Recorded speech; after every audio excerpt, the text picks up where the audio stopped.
Hey guys, Next Incendiary here, and I just wanted to give a little bit of an update to the Dead by Daylight roadmap, as we did get some new information today. Yesterday, we did get some information regarding scratch marks, Midwich Elementary School, Doctor, Nemesis Dredge, a bunch of different survivor-based generator perks, but today we got a little bit more. We got a little bit more of an insight as to what's happening in September and October and November, and we're going to quickly look at those and go over them really quickly.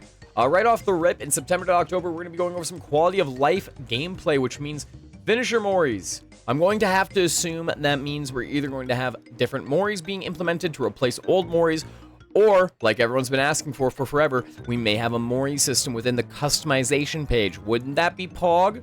Being able to pick how you kill a person? Just saying. Besides that, we have some killer tweaks coming in the future. Some of them I'm kind of scared of because, you know, I love my boy Billy, but we do have the Skull Merchant, Unknown, Hillbilly, and Twins seeing some killer tweaks in the near future here. I'm hoping that Skull Merchant gets put right into the ground. Unknown's so much fun to go against. I would love if they gave him a buff. Hillbilly, I feel like they're in a good place right now. Maybe they have to work with its overdrive. Maybe they have to take a little bit of time away from that. And then Twins, I don't know what to say about that. We just tweaked them recently. Maybe they felt like they're like a little overtuned. But in that same event, we will have perk updates, leverage, hex crowd control, distortion, and blood rush. Distortion has been under a lot of fire from the community for a long time, so I'm going to assume they're going to limit like the amount of tokens you can have with this perk, due to the fact that, yet again, a lot of people, especially on the killer side, are not a fan of distortion, and the community does consider distortion users rats in general, which is semi-fair. Leverage, that's a Skull Merchant perk I don't really know / care about. Hex crowd control, I think that'd be pretty Pog. Honestly, any kind of hex that gets a buff is going to be huge, and I can't see crowd control getting a nerf from where it's sitting currently, so hopefully that'll be pretty nice. And then blood rush getting a perk update, I don't know what they would do with that, but like, I mean, I want to assume they're going to give it a buff due to the fact that nobody uses blood rush, so that'd be really interesting to say the least.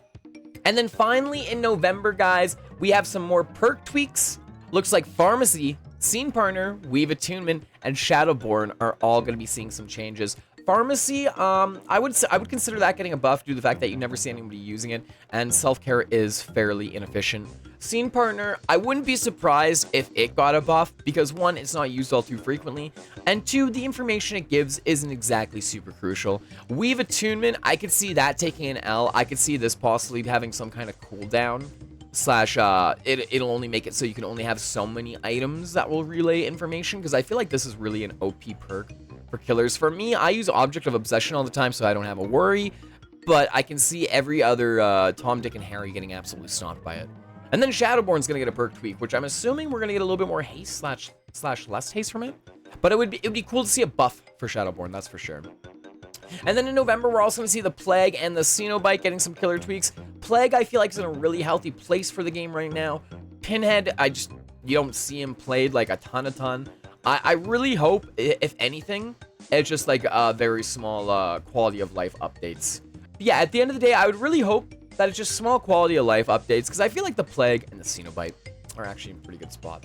But all that being said, guys, thanks for chilling, chatting, sticking through my crappy little video. Hope you guys feel a little bit more informed of what's to come in the future of Dead by Daylight. Hope you guys are enjoying the 2v8 event still. And if you're enjoying the content you're seeing here, maybe stop by the Twitch, as we do stream every day. But besides that, guys, I'll see you next time. Be safe.